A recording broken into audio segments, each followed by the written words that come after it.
Sanjay Roy primary স্কুলে কি কি বই থাকে সে বিষয়ে জানতে চেয়েছেন। প্রাইমারি স্কুল বলতে আমরা বুঝি যে স্কুলে পিপি থেকে ক্লাস 5 পর্যন্ত ইনক্লুডেড থাকে। এখন বর্তমানে কোনো কোনো স্কুলে ক্লাস 4 পর্যন্ত ইনক্লুডেড আছে, কিছু কিছু স্কুলে 5 পর্যন্ত ইনক্লুডেড আছে, কিন্তু পরবর্তীকালে ক্লাস 5 পর্যন্ত সমস্ত স্কুলেই ইনক্লুডেড হয়ে যাবে। তো আমি একদম পিপি ক্লাস থেকেই শুরু করছি। পিপি ক্লাসে আছে মজারু, মজারু এবং কুটুম কাটাম। মজারু বইটি হচ্ছে একটি রঙিন বই, যেখানে বিভিন্ন ধরনের গল্প রঙিন ছবির আকারে প্রেজেন্ট করা আছে। এবং কুটুম কাটাম বইটি মেনলি সাদা কালো ডট ডট করে দেয়া আছে, যেখানে ডট ডট গুলো জোড়ার মাধ্যমে বাচ্চাগুলো একটা সঠিক বর্ণ চিনতে শিখবে এবং বিভিন্ন ধরনের গল্প ছবি আঁকতে শিখবে। ক্লাস 1-এ আছে রবীন্দ্রনাথ ঠাকুরের লেখা সহজ পাঠ, আর আছে আমার বই, স্বাস্থ্য শারীর শিক্ষা এবং জগৎবাড়ি। এবার এক্ষেত্রে বলি, আমার বই 3টে পর্বের জন্য আলাদা আলাদা 3টে খণ্ডে বিভক্ত হয়েছে। প্রথম পর্ব, দ্বিতীয় পর্ব এবং তৃতীয় পর্ব। আগে বইটি একটা পুরো মোটা বইয়ের মধ্যেই 3টে পর্ব ইনক্লুডেড থাকতো, কিন্তু বাচ্চাদের অধিক বহন করতে হতো এবং বছর শেষ হওয়ার আগেই সেই বইটা ছিঁড়ে যাওয়ার সম্ভাবনা থাকতো। সেই জন্য বর্তমানে পশ্চিমবঙ্গ সরকার বইটিকে 3টে খণ্ডে পাবলিশ করেছে।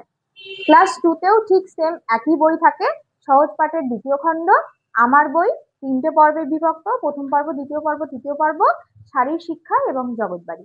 ক্লাস 1-2-র আমার বইয়ের মধ্যে বাংলা, অঙ্ক, ইংলিশের সাথে সাথে কিন্তু আরো আছে কর্মশিক্ষা, বিভিন্ন ধরনের ছবি আঁকা, বিভিন্ন ধরনের ছবিতে রং করা, বিভিন্ন ধরনের গল্প সেখানে তুলে ধরা হয়েছে। এবার ক্লাস 3-তে আসা যাক। ক্লাস 3-তে আছে পাতাবাহার, পাতাবাহার অর্থাৎ বাংলা বই, বাটারফ্লাই অর্থাৎ ইংলিশ বই, তার সাথে আছে উইংস, উইংস আছে 3টে পর্বে, first term, second term, third term. এবং উইংস বইটা কিন্তু মেনলি ইংলিশ গ্রামার বুক। আছে আমার গণিত এবং তার সাথে আছে পরিবেশ, এবং আছে স্বাস্থ্য শারীর শিক্ষা এবং জগৎবাড়ি। ক্লাস 4-এ আছে পাতাবাহার, তার সাথে আছে ভাষাপাঠ, ভাষাপাঠ বলতে বাংলা ব্যাকরণ বইকে বোঝানো হয়েছে। আছে বাটারফ্লাই, তার সাথে উইংসের 3টে পার্ট, আমার গণিত, আমাদের পরিবেশ, স্বাস্থ্য শারীর শিক্ষা এবং জগৎবাড়ি। ক্লাস 5-এও 4-এ যেগুলো আছে সেই বইই আছে, পাতাবাহার, ভাষাপাঠ, বাটারফ্লাই, উইংস, আমার গণিত, আমাদের পরিবেশ, শারীর শিক্ষা এবং জগৎবাড়ি। ইন্টারভিউতে কোন ক্লাসে কোন বই আছে এটা একটা বেসিক কোশ্চেন আমাকেও করেছিল। আমাকে ক্লাস 1 এবং 4-এর কি কি বই আছে জানতে চেয়েছিল। যদি আপনাদের কাছে জিজ্ঞাসা করে যে ওই এই ক্লাসে কি বই আছে বা ওই ক্লাসে কি বই আছে, উত্তর দেওয়ার সময় কখনো হ্যাপাজার্ড ভাবে বলবেন না উত্তরটা। আপনি প্রথমেই বাংলা থেকে শুরু করবেন, তাহলে সিকোয়েন্স ওয়াইজ আপনার মনে থাকবে যে বাংলা বললাম, এরপরে ইংলিশ, তারপরে অঙ্ক, এইভাবে মনে থাকবে। আপনি হঠাৎ করে প্রথমেই বাংলা, তারপরে স্বাস্থ্য শারীর শিক্ষা, তারপরে জগৎবাড়ি বললে ব্যাপারটা গুলিয়ে যাবে। আপনি কিন্তু কোনো বই স্কিপ করে ফেললে আপনি ধরতে পারবেন না। তো চেষ্টা করবেন পরপর পরপর বলার।